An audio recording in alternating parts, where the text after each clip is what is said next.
Welcome to Holistic Accountant Podcast, where we aim to showcase how adopting a holistic approach in accounting and tax maximizes value for clients. Beyond traditional tasks like preparing financial statements and tax returns, a holistic accountant focuses on offering advice that maximizes personal wealth on an after-tax basis.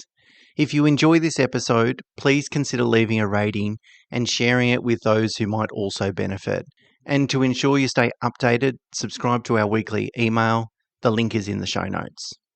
Okay, so today Mena and I would like to talk about how to fire bad customers. And it might sound like a really sort of strange topic, but we've got to recognize that you're going to have some good customers or clients and you're going to have some bad customers and clients. Obviously, good customers and clients are profitable, enjoyable to work with, will make referrals and help you grow your business. They're the sorts of customers that we all want more of. And of course, there's not so great customers, and I guess we've called them bad customers, but the ones that may not really be aligned to your business, that you're trying to almost fit a square peg in a round hole. You're either not selling the right product at the right price at the right time to them. And they're probably not going to refer you any business. They're going to take a lot longer to serve. Maybe they ask more questions. They've got more complaints. Potentially expose your business to risk, depending on what you're doing. But for example, if it's consulting or advice,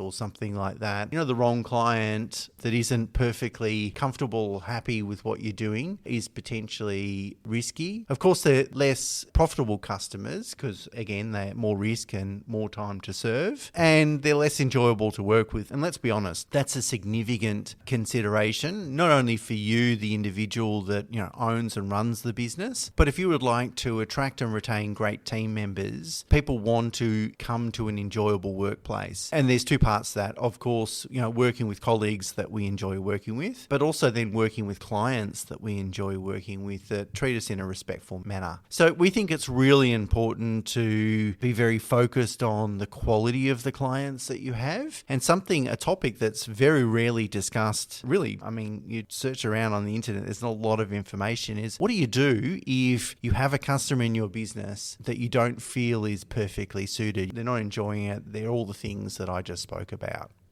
And during any business journey, whether you're sort of starting up a business or, you're well and truly trading, it's very hard to determine or tell a customer to go away because, end of the day, they are bringing in revenue. We're all guilty, especially at the inception of any business, that, you're just welcoming any customer that comes in because you just want business. But it actually does the contrary. It retards business growth. It stops you from allowing you to grow the business because you're so focused on this one particular customer or client. And then the other thing that it does is that you could actually lose staff as a result of it, because if they're sort of hard to work with you, they're also going to be hard to work with your staff, and you could actually end up losing great staff members as a result. So it's actually what we always say is it's the customers that you say no to that determine your overall business success. So if you can't actually say no to your customers or tell them to go elsewhere, then your business is somewhat doomed.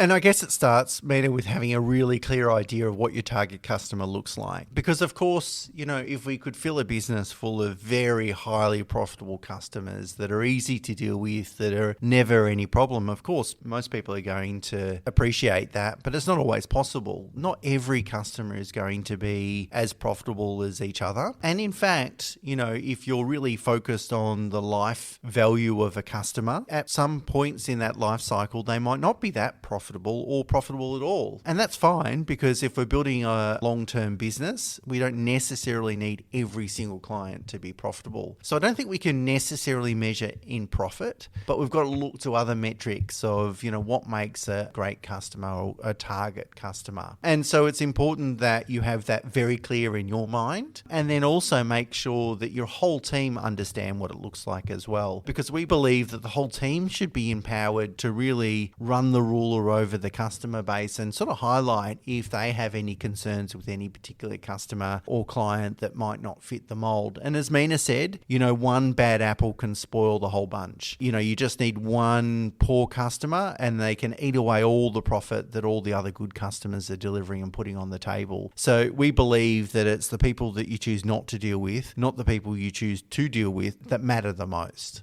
So we'll talk about a few strategies that you can implement to help sort of fire a bad customer or client. And the first one, although not my favorite, is sometimes a good strategy is to increase price, because sometimes increasing price doesn't necessarily equate to actually losing that customer, because they could be quite content with the service and willing to pay for it. So you really need to set a fee that's well and truly above what the market would pay for your service to try to sort of detract that client. Again, it's not a great solution because you could end up still with that client, but at least you're more profitable on that particular customer. Another option, Mena, is to sort of set a deadline in the future of when your relationship with them might end. So, for example, you might say to a particular customer, look, I'll help you do X and Y, but we just don't think there's any longevity in the relationship. So once that is completed, let's go our separate ways. In that way, you're really being honest with them. And I think, increasing price is certainly an option, even though it is really difficult. And life is really a series of difficult conversations sometimes. Just being really upfront and honest, I think, is always a good way to go, but also making sure that you're not going to put them in a really awkward situation. So you can say, look, I'm going to help you on this occasion, or we're going to complete this little bit of work, but in reality, I don't think we're really suited to working with each other. And maybe after we've completed that bit of work, we'll go our separate ways.